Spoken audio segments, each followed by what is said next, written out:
When we think about the American Civil War, it's always the big names that come to mind, right? Lincoln, Grant, Lee. But the real story of the war, the one fought in the mud and the blood, belongs to millions of ordinary people. So today, we're going to go beyond the famous generals and the grand strategies to really understand the journey of the common soldier, from the farm to the absolute horror of the front line. So let's just ask the big question right up front. Who were these guys? Who were the men who actually answered the call to arms? Were they professional, hardened warriors? Seasoned veterans? Well, the reality is a whole lot more down to earth, and honestly, a lot more relatable. I mean, just look at this chart for the Union Army. This tells you everything you need to know. This wasn't some professional fighting force. It was literally a citizen army. Almost half, 48%, were farmers. Another quarter were mechanics. These were regular guys who traded in their plows and their tools for a rifle and a uniform. Okay, so how on earth does a country with a tiny standing army suddenly get millions of soldiers onto the battlefield? Well, that brings us to the story of the Great Mobilization, which was one of the biggest and fastest in all of American history. Get this. When the war kicked off in 1861, the entire professional U.S. Army was just 16,000 men. 16,000! That's it! This was a force built for frontier duty, small-scale stuff. It was completely, and I mean completely unprepared for the kind of industrial-scale slaughter that was about to unfold. Meanwhile, the Confederate Congress immediately gave the green light for up to 100,000 troops. So you can see, right from the very beginning, the ambition on both sides was just enormous. The race to build these gigantic new armies was on. And this is the result. Over the whole course of the war, more than 2.6 million men would end up serving in just the Union Army alone. Just think about that jump for a second, from a professional army of 16,000 to a force of millions. It's a staggering transformation that completely reshaped the country. And this really breaks down the two different phases of how that happened. At first, it was this huge wave of patriotic excitement. I mean, both the North and the South had way more volunteers than they even had guns or uniforms for. But as the grim reality of the war started to sink in and those casualty lists got longer and longer, that initial enthusiasm just evaporated. And that's when both sides turned to conscription, the draft, which, let me tell you, was super unpopular and even led to violent riots. So once these men were in the army, whether they volunteered or got drafted, they walked into a world of hardship that almost none of them could have possibly imagined. Think about it.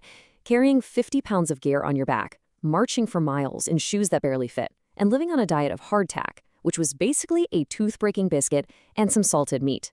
This was a soldier's grim reality before they even heard a shot fired in anger. There's a reason the great historian John Keegan calls it one of the most ferocious wars ever fought. This was one of the first truly industrial wars.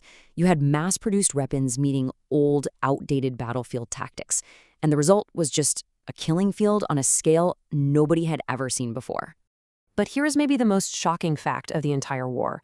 The deadliest enemy wasn't the guy across the battlefield. Nope. For every one soldier killed in combat, 2 died from disease. The camps were crowded. They were unsanitary. The water was often contaminated.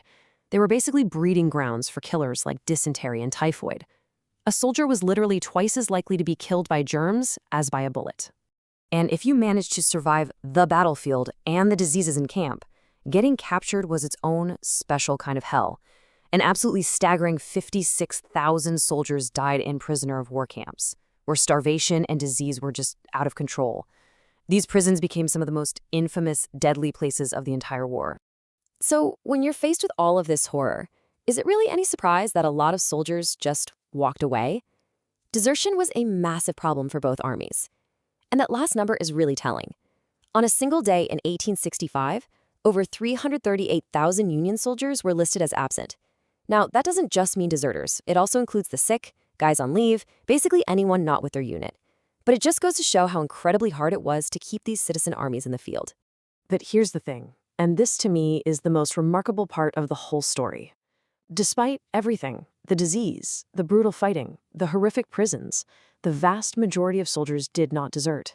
They stayed, they fought, and somehow they endured. And nothing captures that resolve better than this quote from, of all people, Union General William T. Sherman. He's writing here about his Confederate enemies in 1864. This is late in the war when the Southern cause was visibly falling apart. And even then, facing starvation and total defeat, he saw a determination in those soldiers that he couldn't help but admire. This incredible will to fight on. It existed on both sides, right up to the bitter end. So this determination, this unbelievable clash of wills between millions of ordinary men, it all came at a cost that is almost impossible for us to wrap our heads around today. So let's try to calculate the final devastating price of the Civil War. Right now, the best estimate we have is that around 700,000 soldiers died. That number just completely eclipses the death toll of any other war in American history. It was a national bloodletting on a scale that is still, to this day, hard to fully comprehend. And to put that number in perspective, just think about this for a second. More Americans died in the Civil War than in World War I, World War II, the Korean War, and the Vietnam War combined. The sheer scale of loss from this one single conflict is it's absolutely staggering. So all of this loss, it really leaves us with one final haunting question. The Civil War was a terrifying turning point, right? It's where the passion of these citizen armies crashed headfirst into the cold, brutal efficiency of industrial warfare. It created a totally new and terrifying scale of human sacrifice. And it forces us to ask, how did this 4-year conflict forever change our understanding of the true cost of war?